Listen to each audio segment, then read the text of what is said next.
Good morning, and welcome to the Tennessean Bizcast.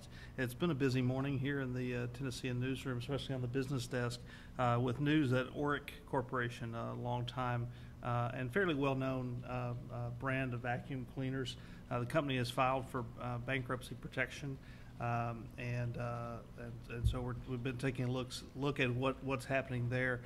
Here with Walker Moskop, reporter with the paper, and Walker, can you tell us a little bit about what that means? Sure. So Oreck is entering Chapter 11 bankruptcy protection.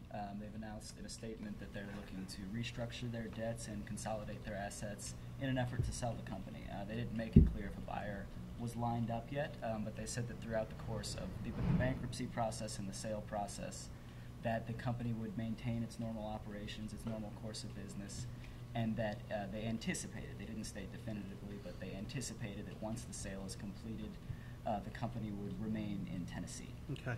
Now, they're a fairly new company to Tennessee. I mean, obviously, we've all seen the Oreck commercials, all over television over the years. Sure. But as far as it being a company located in Tennessee, they're fairly new. Is that right? Yeah, they were previously headquartered in New Orleans, and they had a large manufacturing facility, I believe, in Long Beach, Mississippi. And in the aftermath of Hurricane Katrina, they closed the manufacturing facility, and they opened up one in Cookeville, Tennessee, I believe, in 2007.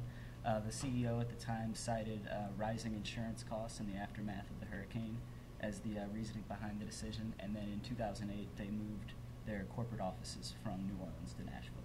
Very good. And do we know kind of approximately how many employees? According to the court filings, they have more than 600 employees, about 70 at their corporate offices, about 325 at their various Oreck stores around the country. There are hundreds of Oreck stores around the country, and they own, I believe, 96 of them, so about 325 employees there, and about 250 employees in Cookeville. Very good. At the plant there. All right.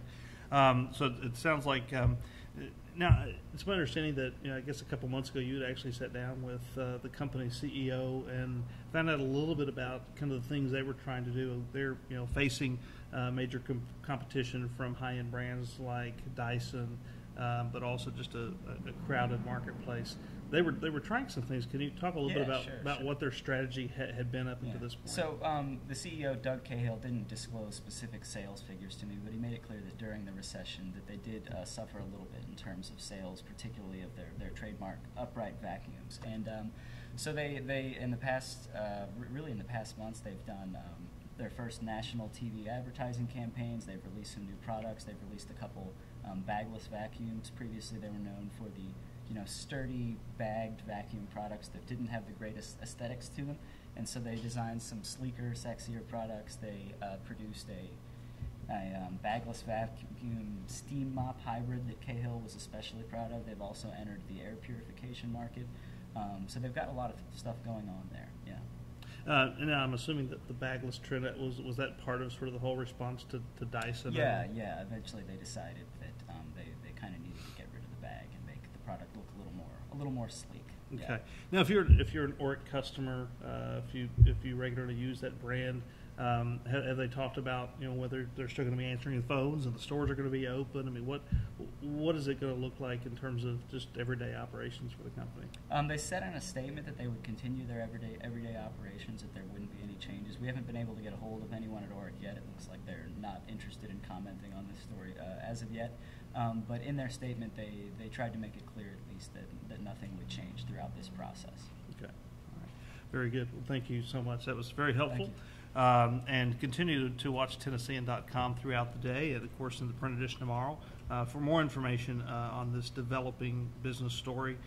We also invite you back to our website every day for Webcast on a range of topics from sports to entertainment to politics. And again, we thank you for joining us, and have a great afternoon.